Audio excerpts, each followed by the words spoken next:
ahubwo hari abakozi baba barasezerewe mu kigo barashimbujwe abandi bafite akajinya kuko basezerewe yego cyangwa se nibo bashobora kuba bavuga ibyo ngibyo.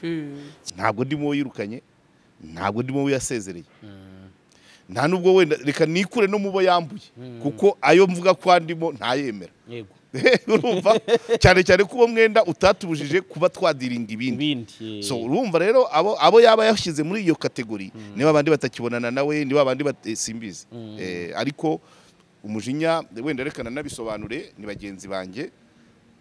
Umujinya kuvuga ngo bakora bavuganye umujinya wo kwirukanwa no ntago ari uko kwirukanwa ni wo kwamburwa pe harimo abana rwose abamana bambwiraga ko abarimo za 700 aba 400 no kwamburwa birimo ariko nawe abaye arugira arabizi haraho nabonye avuga ko muri gereza yiza amategeko hagize umuharabika yaramwishyuye yamwereka cyane cyane ko nka case yanjye ngewe impamvu nari nayifayirinze nuko byananiye nyine kuvuga ibitari ukuri. Iryo jana na 5 mvuga ni nge nyavuga ariko tugiye mu rukiko byagera nko muri 800 par rapport y'uburyo yampaga. Yongwe ntabwo iryo zina Yongwe rirakomeye. Yego Yongwe ni umugabo ubyaye 5. Yongwe ni umuyobozi w'abakristo bahore buhori church. Yego n'amagiragere bansuraga hakaba ambutiyaje. Sibyo? Yongwe ni umupastor w'imisa bashumba. Yongwe ni umuntu ukurikiranwa n'igihugu n'inyuma y'igihugu. Yego Yongwe ni umucuruzi afite business. Yongwe ni umuyobozi wa Yongwe TV. Yongwe afite bashiki bandi. Afite bashiki banje bakorera leta banikorera. Kuko iyo kamera yo iteye aho ngaho urabona iguze miliyoni zingana. Kamera zirahenze. Ubwo jewe nafatwa nkabwira CLAUDE ngo ndwanaho unkoreshereze fundraising. Ubu ndi umuntu utarutunze 500 byo kwishyura umwavoka. Nta nubwo nafashwa natabaza CLAUDE. Ahagarare ku birenge bye bibiri azamura ibiganza bye n'amaboko avuga ati jewe Apotre Harimana Joseph Yongwe ndahamya ko nta metero wari we wese witwa Mukamusore Antoinette nahamagaje ku Kimihurura kuri station ya RIB kandi ndemeza ko madamu wanjye nta muntu n'umwe nta mu metero yigeze yishyura transport ku Kimihurura. CLAUDE ndagarama nikubise hasi hariya. Yongwe asaje abeshya. Uyu uteye metero urabanza ukareba ngo uvuga ninde aravuga ryari yaravugira hehe arabwira abandi nkunda kubikubwira. Bari abagabo bombi ntibavuzwe muri dossier yo kwerekana uwo Pastor Theogene yateye inda. Ntibari bafatanyije ntibavuzwemo bombi. Niba pasiteri babiri bishize hamwe ngo baza n'umugore watewe inda na pasiteri mugenzi wabo witabye Imana batazi no kuba bahishira umuntu wapfuye niba bibaye byo cyangwa bitababyo gusebya umuntu wamaze kuva mu buzima no mu Kinyarwanda birazira. Yakuyeho kwa registra Sarongo avugana n'umugore wa Yongwe yabikaga ibyiki. Ibaza igihe Sarongo yatangiye amafaranga byaje mu kiganiro cyejo bundi. Sarongo yarazi ko ari kumwa registra. Madamu Yongwe yarazi ko ari kumwa registra. Yakugezaho nakoze uko nari nshoboye.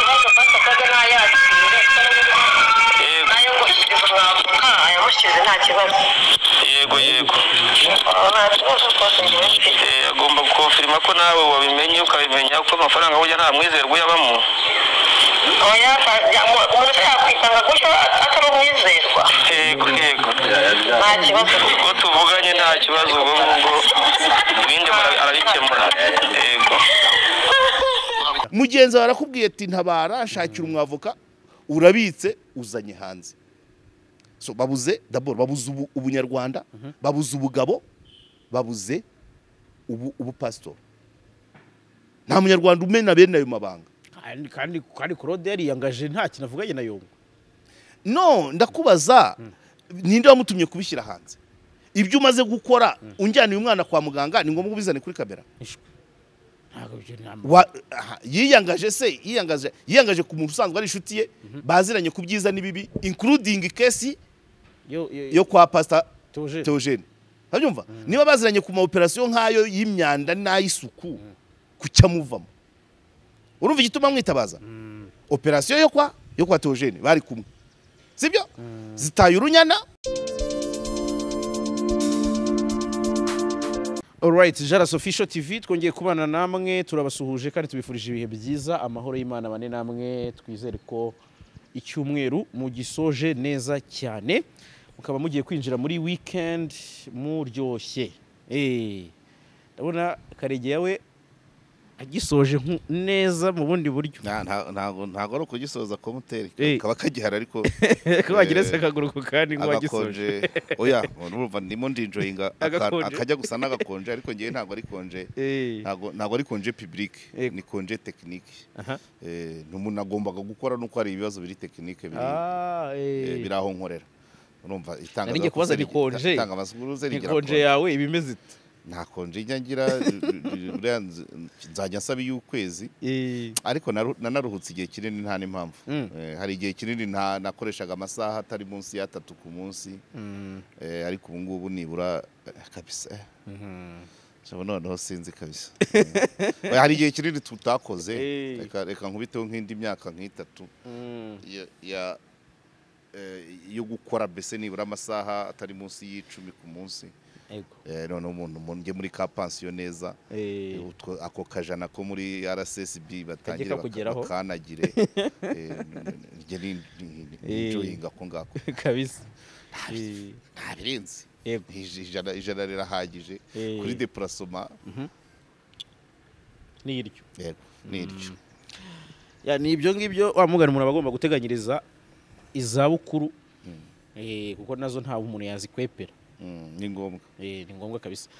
So Karegeya uyu munsi rero turagira ngo tuganire udufashe unaduterera imetero n'ubundi ntabwo tujya kure y'ibiba biri hano ku muhanda cyangwa se kuri social media mbuga nkoranyambaga ziragutse ariko kuri YouTube by'umwihariko hari uburyo habamo inkuru zaho na YouTube igira inkuru zayo birumvikana ni ukuvuga ngo niyo mpamvu bayita imihanda imihanda rwose kuko uri uzarebe hari inkuru ya radio hari inkuru ya YouTube hari inkuru ya online hari ya investigation hari ya televiziyo kabisa ibyo byo rwose ibyo byo ariko ikiriho nuko nyine uko dutera imbere muri monde ya technology buri kintu ni inkuru yego ikintu ni inkuru kabisa wabishaka utabishaka ni inkuru pe so rero mu minsi ishize nibwo twabonye umupasiteri Apotre Yongwe arikurwa n'urukiko arataha asubira mu muryango we amahoro nyuma y'uko urukiko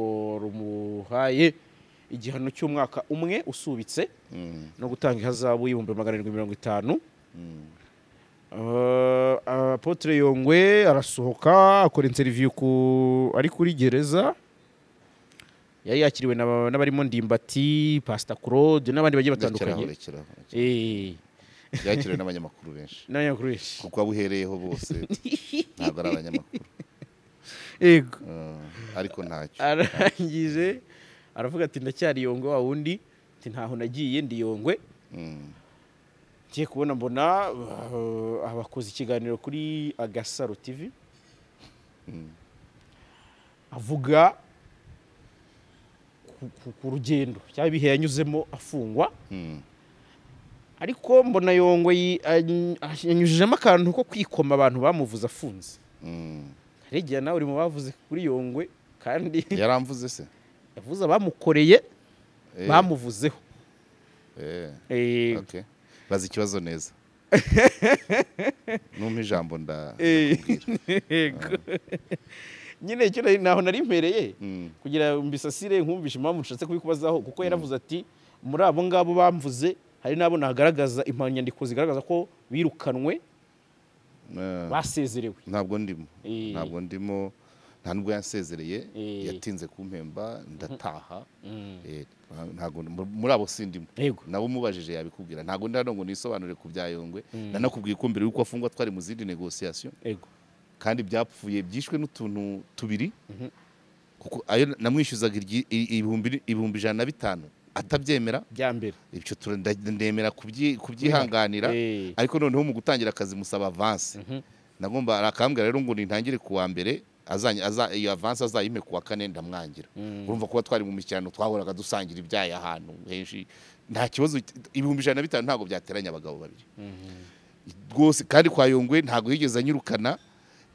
mu masezerano twari twaravuganye ko amemba kuri 5 navuye kuri 7.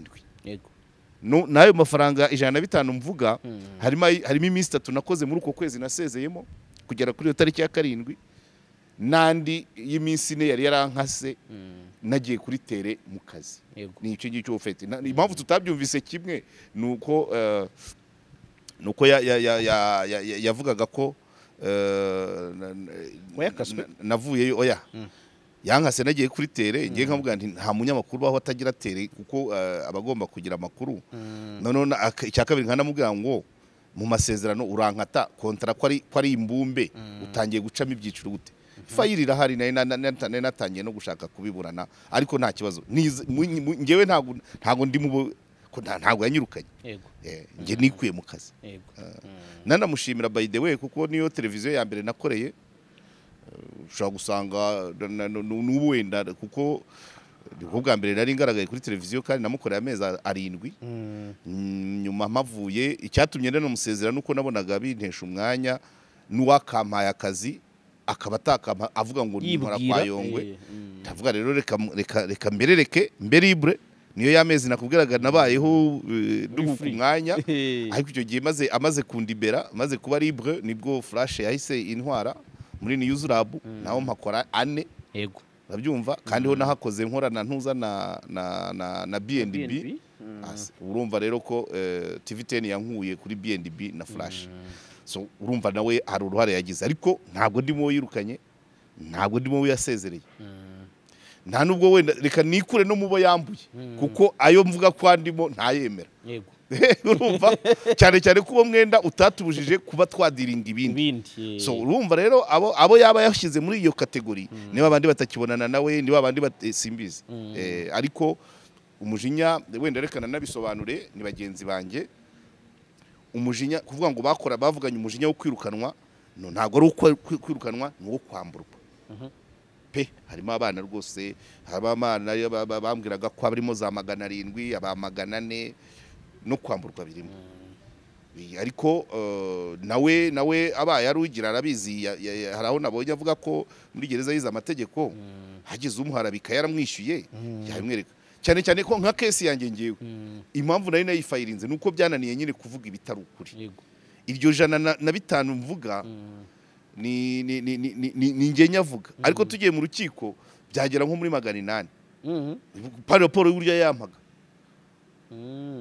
none se mwahura muri cafe Kigali Haiti akagutera 300 haraho byanditse wenda ayo yari kubonera facts nayo kuri momo nayo nasinye ku bipapuro kandi hafi kimwe cya kabiri ni muri ubwo buryo urumva nawe arabizi rajya babarira ashatse facts zuko mu mezi 7 yamembye nta natatu yabona nazo kabisa ntayo pe kuko arabiza ayo mu modoka ayo muri cafe usibye yo muri office wenda kuko hari kamera agashashura kamera ikureba cyangwa ugasinya agapapuro cyangwa kuri momo izo nizo facts zaboneka niyo mpamvu n'ubundi icyo gihe nkifite akajinya nari nafayirinze nari nashatse abavoka babiri kugira ngo iyo dosiye nyikora ariko nari guhera kuri ibyo byose akazana facts zuko yamembye nanjye ariko nageze ndabyihorera kuko franchement parera ni 105 ariko n'ubundi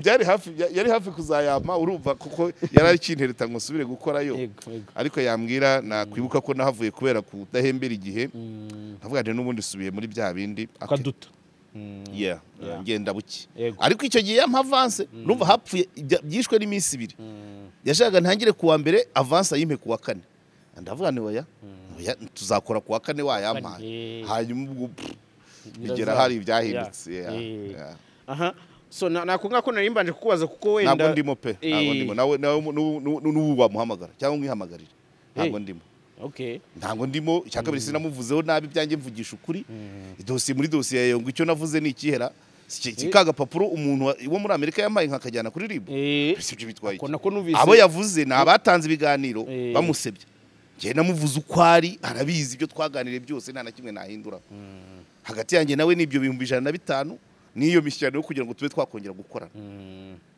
urumva nanjye ni nk'ibyo byose umuntu yarakwambuye se akaza kuguteta ngo ujye gukora nta nubwo Yongwe ntabwo hashaka gushira ibyumweru bibiri tutabonanye ataje kumfata iwanjye ngo twirwe dutemberana anyigisha ntera injugari zikanga gufata yambwira kujya gukora bikanga ariko nta dusangira agakawa nyine ntasangira n'umukire agakawa kabisa nakantu henshi cyane urumva yewe ntabwo ndi buba ntabwo ndimo yavuze I know ufite impungenge namuhamagara oya nta kibazo namuhamagara nta mpungenge ibyanjye ni ku karubanda yego ako ngako nako kantu ko kuvuga ngo watanze ikirego nabonye abantu baragatinzeho bati Karegeya arasebye natanze ikimenyetso nk'undi munyarwanda wese ibyo nta nubwo wabihindura n'ahandi hose ni inshingano zanjye nk'umunyarwanda yego gutanga amakuru ku cyaha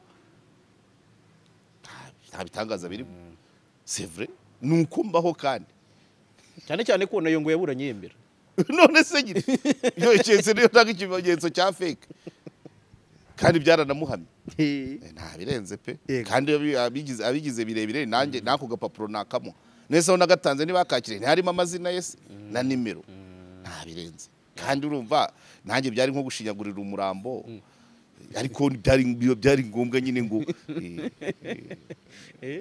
nta birenze nako konyine ndumva kuri iyo dosiye kwa Yongwe ndumva arako konyine nako gapapuro umuntu yarakamaye kandi ntabwo yarakamaye nese umuntu niba ntumye nkatumika antumye se sintumike none yazavuga ati Karegeya nibyo umuhaye arabijugunya ntumwa niyicwa ariko barabimpaye mbijyana mbishyira abafite dosiye ye bongera kuri dosiye ibyo nta bindi ubwo wenda ndashaka kugihuza n'iki ngiki n'ubundi kuba Yongwe yaje muri media wenda aho udutera imetero tubwire ariko ariyo nahoze ndeba niba ari Komera TV arimo aravuga ko atazagaruka muri media avuga ubusutwa nk'uko yabivuze azajya avuga ijambo ry'Imana ntabwo ari ibintu bibonetse byose azajya avugaho ubundi agakora business ye 30%, 40% agakorera Imana nta bindi bindi ibyo yise ubusutwa niko navuga nawe niko abivuga kuza muri media usohotse hari byo ni ngombwa ntubona ko yakoze amezi 6 njye mfite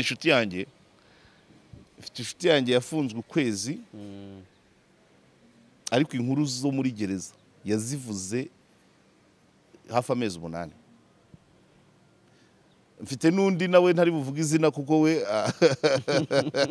yafungiye Iburasirazuba nawe yakubise umwaka ariko nubu ugize icyubu iyo muganiye gatoya kamusembura abantu bavuye muri gereza baba bafite iyo vuze ngo twebwe batwogosha buri munsi twebwe turya sangahe Yongwe muri ibyo biganiro muri ya televiziyo yavuze yanyuzeho haravuga ati nubu nicara mu rugo nkahita mbaza umugore ngo baratugaburira ryari cyangwa visite ni ryari nyibaza ko nkiri gereza hari ahantu nta handi kuko uva uyisohokamo igihe umazeyo ugikuba kabiri ikikurimo hanze kabisa ubu n'imyitwarire ukabona kuko niwe nubona kuri akuntu baba barabagiye babogosha Theogene niwe nabonye wagaruye umusatsi abandi baragiye imico ya hariya ikagukurikirana urumva nawe ageraho abivuga ati cyo kora ikintu yagize cyane guca bugufi ikintu yavuze ku bavuga butumwa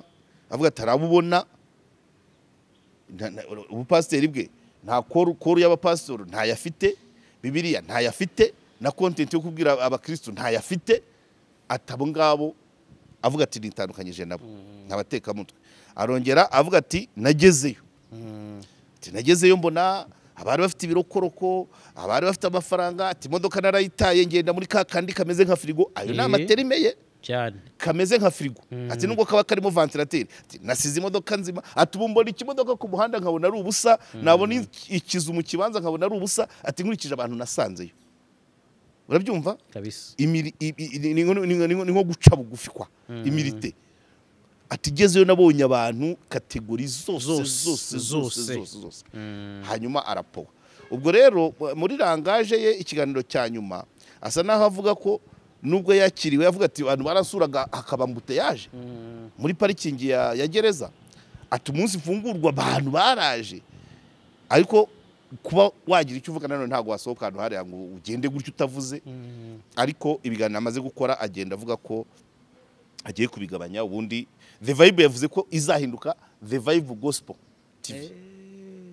Urumva rero ari impinduka cyane cyane ko yageze bakanemera ko noneho nawe yakoze icyaha, akanashimira Antoine Rutayisire wavuga ati ariko koko Yongwe urazira amaturo. Noneho Pastor Rutayisire ngo amugirire impuhwe, yakoresheje terime ko yanamuvuganiye, ariko Yongwe akavuga ati nubwo yamvuganiye nanjye sinari mwiza, yamvuganiye ndi mubi kuko yamaze kumva logique yakozemo icyaha. Kuko ubundi na mbere uko twabivugaga guhanura ntago ari icyaha itself, ariko kwishyuza ubuhanuzi nugerageza yakishyuje bimaze gusohora. Ari uvuga ngo zana mbere nguhe visa utagira n'irangamuntu. Icyo narabivuze ndabisubiramo, ntago wahaviza umuntu utagira irangamuntu, ntago waha umuntu buruse atagira imanite. Kunyumva ntago yabona inguzanyo atagira konti. Hari ira de condition. Ese ibyo bivuze kuvuga ibyo ngibyo no guca nk'amabere. Oya kuko nukuri kugira kubona konti muri banki, kubona credit muri banki nukugira konti, kubona buruse nukugira diplome ibanziriza ya buruse, kubona visa nukugira passport n'irangamuntu. Waharura umuntu ku buryo ibyo bintu bibona koko. ushobora kumubwira uti mpanuye visa hagahita haza procedure yo gushaka ibyo byangombwa, nayo ukaba ari wowe uyihanuye se. Wamubwiye uti banza ubone passport ubone, wasanga n'ubundi cyatumaga atabona visa nuko nta passport afite, kuko visa ntishoboka udafite passport. Voilà, ibyo rero n'ubujyanama ntabwo ari ubuhanuzi. Kameme no ubu uje gushinga ikinyamakuru naguhanuriye ngo uzagira ikinyamakuru. Nta banyamakuru ufite utaje kuri RMC gute. So rero urumva hari iby'ingenzi abantu bagomba kugira abadukurikiye bajye bagerageza guhinduka bajyane n'ibihe, apana guca guhora mu tuntu twanuza twa wa mugani utwo size ukuntu ntuza yabyise, ariko gugiye duci ruhande inzira iratuma. Icya kabiri mushimira nuko ubuzima yaciyemo, ndashimwe n'ujya tubwira ati ubuzima ni nk'amazi atogota yabize. Hanyuma kubucamo hari ibintu bitatu, either uri ikijumba cyangwa uri igi cyangwa uri ikawa, amajyane muri ayo mazi atogota. Amazi atogota, ikijumba kimwe gikomeye akijyamo kigahinduka amafu, kigahita gihinduka pate kabisa. Igi ryari rifite umuhondo usukuma, washyira muri ya mazi rigakomera ku buryo wari kubita umuntu rikamukomeretsa. Hanyuma amajyani n'ikawa yajyamo agakwirakwira kandi agahumura. Mu bibazo bisohoka mute, ubiginjiramo nk'ikijumba ugahinduka amafufu, ubyinjiramo nk'igi ryoroshye ukabikomereramo, cyangwa se ubyinjiramo ugasohoka uhumura, wabaye umunyu w'isi. Umunyu nawe urawuzi muri Bibiliya, sinzi ukuntu bawuvuga. Umunyu usiga ku nyama ntizibore, umunyu ushyira mu biryo bikaryoha.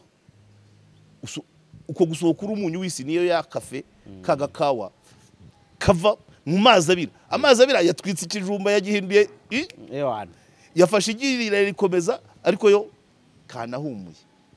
Ibyo niyo nzira, nibwo buzima. Wabica iruhande se gute? Ntabwo wabica iruhande my dear, ntabwo wabica iruhande. Kandi ibibazo bibereyeho kwigisha, abagera mu bibazo akaba nk'imboga. Nyine ubwo imboga ni nk'ikijumba nyine. Ibibazo bibereyeho kutwigisha ibitubaho, nta bushobozi tuba dufite, birenze ububasha bwacu, ariko kubivamo ni ubushobozi bwacu.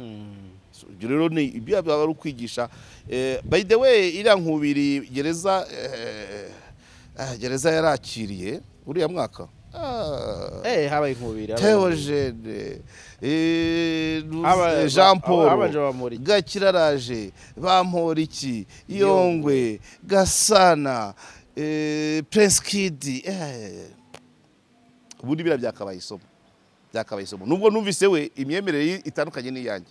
Ngere bura iyo mvuza abo bose, urwo rutonde mvuze harimo abansumba nabo tureshya nabo nsumba. iyo kategori zose ahantu uzajya se wowe urikize aravuga ati nasanzemo n'abagurya ati gutya cyane. So rero ayo niyo masomo twakagombye gukura ahantu nk'ahariya mu bibazo nawe urumva ko yavuyeyo yikosoye aravuga ati hari ibiganiro ntazongera kugira, hari n'ibyo yise ubusudwa kandi arabyemera ko yabibagamo, hari abo atashobora gupfa kuganira nabo. Ati yavuze ati no mu kigo cyanjye utazanywe na gospel ntuzazamuka esikariye za Yongwe TV ngo winjiye muri studio. Ko nuguhinduka kubera ko ushobora gusanga muri ubwo buyira ariho n'ibyo akora byateshejwe agaciro bikagera aho bimufungisha. Rero burya utaribwa ntamenya kurinda. Yagarutse ku kintu kijyanye n'amafaranga bivugwa ko yariwe na Pastor Claude ibihumbi 500. Bivugwa ko yari amafaranga yo kumushakira umwunganizi. Avuga ko ibihumbi 250 yabihawe no mu diaspora, ibindi 250 akabihabwa na Sarongo mupfumu, ariko Claude akayenyereza. Akavuga ko ibyo bintu nta hantu abizi, nta yabivuganye n'umuryango. Ibyo ntibyateye kabiri Claude nawe yahise aravuga ndetse mbona mu kiganiro yakoze yahamagaye n'umunyamategeko bivuga ko yari yunganiye Yongwe ku rwego rw'ibanze, ariko ngo Yongwe akaza kumwanga akavuga ko afite undi ngo wunganira n'ubundi ikigo cye. Biriya bintu ko wabyumvise wowe mu metero wabyerekeza he Karege? Kuko reka mbanze impande zombi zavuze, mbanze soma impande ari izihe ariko uyu uteye imetero urabanza ukareba ngo uvuga ninde, aravuga ryari, yaravugira hehe, arabwira abandi. Nkunda kubikubwira bari abagabo bombi ntibavuzwe muri dosiye yo kwerekana uwo Pastor Theogene yateye inda.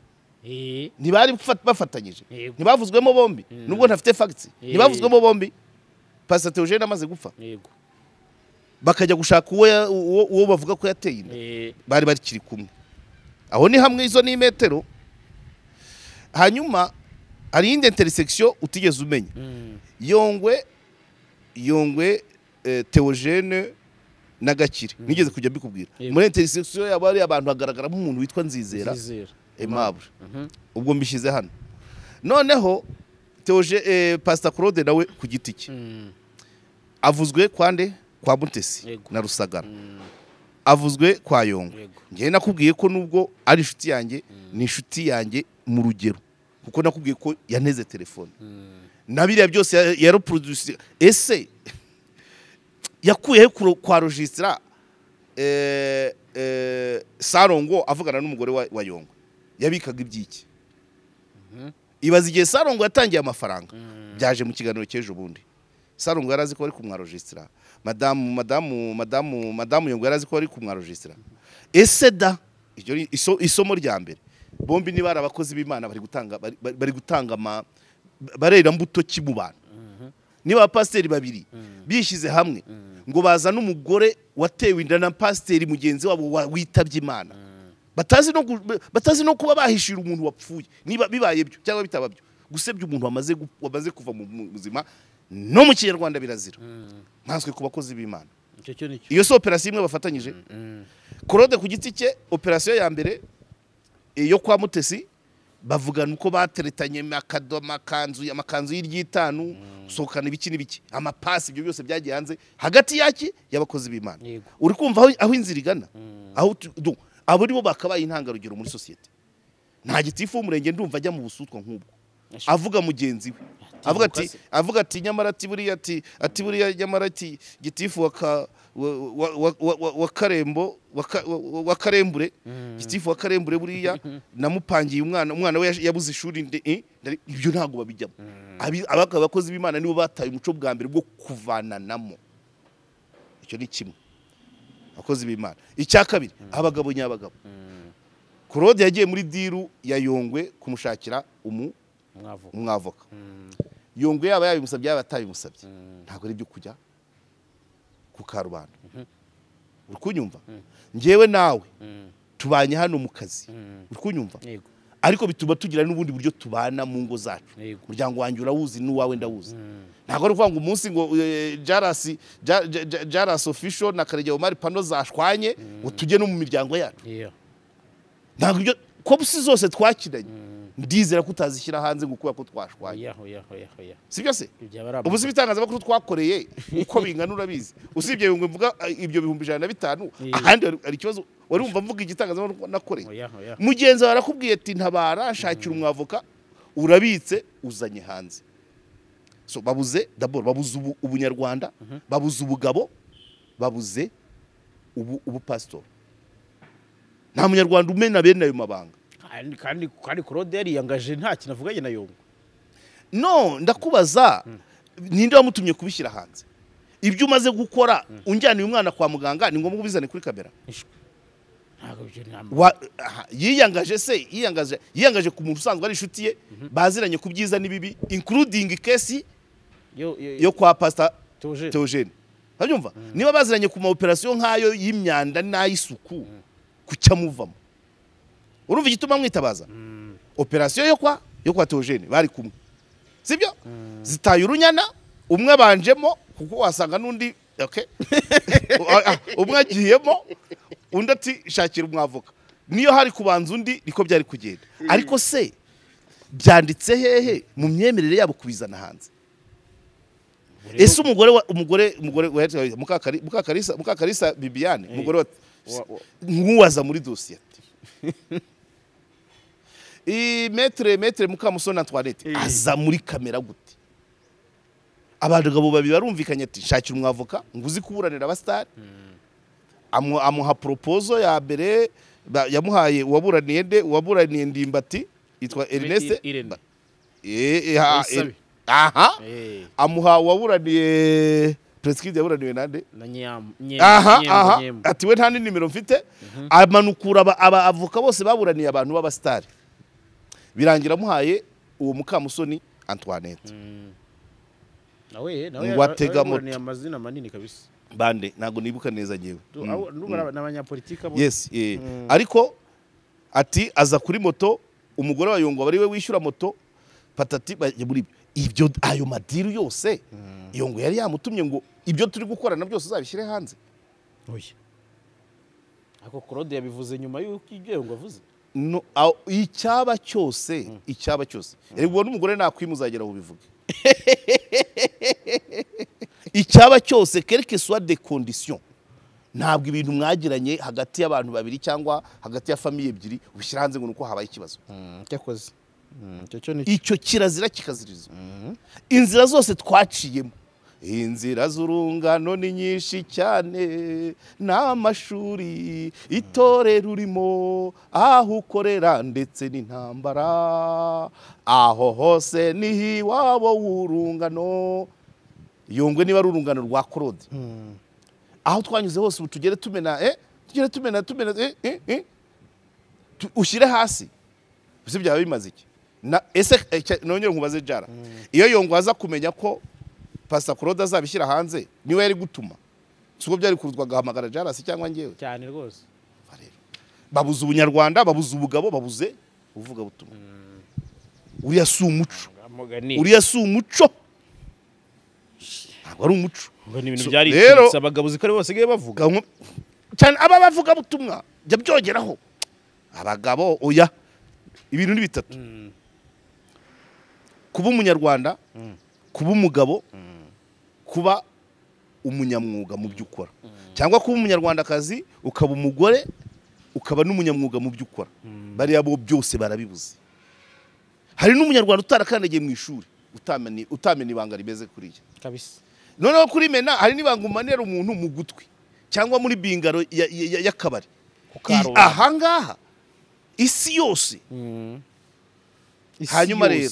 hanyuma rero dutera imetero urumva rero iyo nuvuga ngo buriya yaza kuba hari n'utundi n'ibindi yakamukingiyemo ikibabo byose yabishyira hanze ntabwo rero icyaba cyose zaba inkoni niyo zaba ziryana gute hari ibanga udapfa gushyira hanze hari umuntu ibyo ntaho babyiga hari n'umuntu utarakandagiye mu ishuri utazi gusoma no kwandika utapfa kumenesha ibanga hari umusaza nzi nubwo bitajyanye na showbiz, umusaza nzi yasigariyeho yasigaye mu gafamu k'umuntu utaba mu gihugu, akajya amwohereza utudolari akajana iki, noneho umusaza akajya kuvunjisha, barabaje ati amadolari uvunjisha buri gihe uyakura, arabatsembera, aryumaho.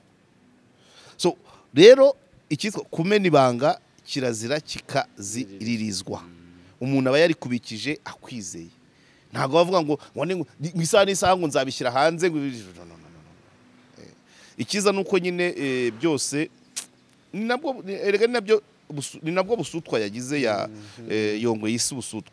Noneho muri commentaire Pastor Claude, please asomye commentaire zo muri biriya biganiro hejuru 99% bamufashe ibana amagambo arimo yawa abahamagaza ribu, abamwitiranya na amatungo yo mu rugo akunda amagufwa, abakewe data we. None se muri commentaire zirenga 100 iyo urebye ugasanga nta nimwe kuvugira, buriya ngewe akihangano kanye kava ko muri commentaire kuri haba hano no kuzindi cano nyuraho, ugasanga nibura izi commentaire ziri negatifu zokifye nk'icumi ahandi 90, ariko we no yewe ubiri ubwabyo byakabaye isomo. Icya kabiri ari nabyo na Yongwe yagarutse avuga ati mfite umuryango, ngeneye abakwe, iryo nanjye ndabyemera vi, ngeneye abakazana vi, mfite abana narabyaye vi. Iyi mihanda utayitore cyo kura ngewe buriya ndi umuntu ugira ubwoba, warabibonye muri anniversaire ya madame avuze ati ibyo bintu bivemo, yewe data we byose nagurisha uwo munsi nimita niruka. None Claude iyo urebye zira commentaire ziri kuvugaho, ufite umugore mwiza, ufite akazi, ufite abana, bose bahita babuza uvuye kwa Mutesi uravuzwe, none no kwa Yongwe uravuzwe, umva cyagutera igihunga kameme, cyagutera igihunga. Abagomba kuzamo ikintu cyo kwitekerezaho akareba abamuri hafi bakamugira inama. Jewe franchement parlant, umunsi umuryango wanjye wabaye contre ibyo nkora nzabireka kabisa, ariko nanone wenda wihanganye par rapport ngo ubikora uti bifasha iki, biramara iki gushyira hanze umugabo rwose, umugabo wagutumye ntishakira avoka. Hanyuma rero nanone aho bibera urujijo rero, sinzi nararigeze kubivuga icyo gihe cya mbere, Yongwe naramukoreye ibikoresho afite, amakamera, intebe, ibiki, amascreen, yanambwaga ko afite undi mushinga, numvise Claude yawuvuze, niba nge ntarawuvuze, hoteli yo ku Gisenyi, no mu rukiko yafite gahunda yo gushyiraho radio Yongwe FM, agashinga n'ikipe yitwa Yongwe FC, imodoka afite sinzi umubare, inzu afite sinzi umubare, kugeraho yifashisha Pastor Claude yifashisha ngo batwerera abona avoka. Cyo nawe yakivuzeho kiragoye, kibaye cyarabaye bwaba ari bwabwesukuru byo kuvuga ngo ntakora mu mutungo we, reka ajye gushaka mu yabandi, simbizi.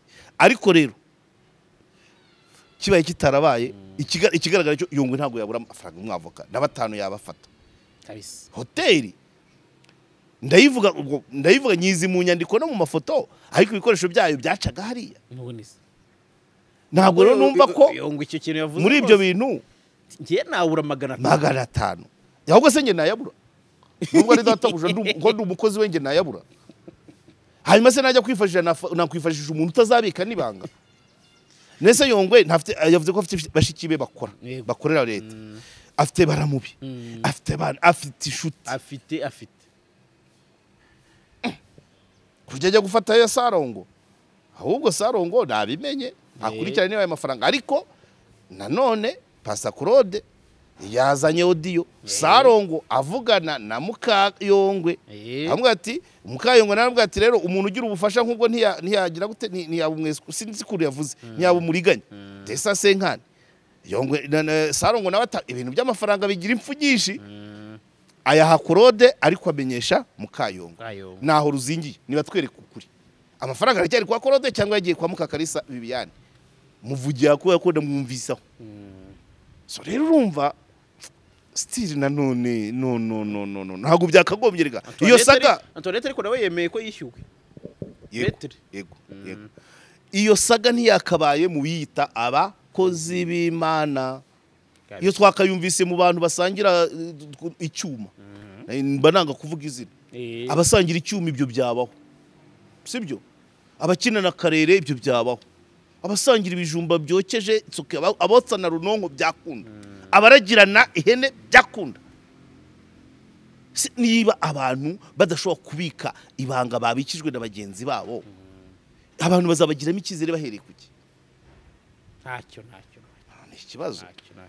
baruta rero natwe twifitiye abapampe bacu aho ngaho aho mu micungararo sibyo muri mukubita umwica it's okay aguhemukiye uhita ufata ati n'ubundi nta gitangaza kirimo umuntu arajya imbere akigisha ngo muzajya mu ijuru hari ibintu do base hari indangagaciro z'ibanze z'umunyarwanda ibangariza mu by'imbere kabisa ibangariza mu by'imbere uragenda ugashyira hanze rero isi nibanga noneho ngo nongoreye JALAS kamera 5 ziri imbere yawe byose ushyize hanze ibintu wavuganye n'umugabo mugenzi wawe niba barahanye passe se niba ubwo byose bizaza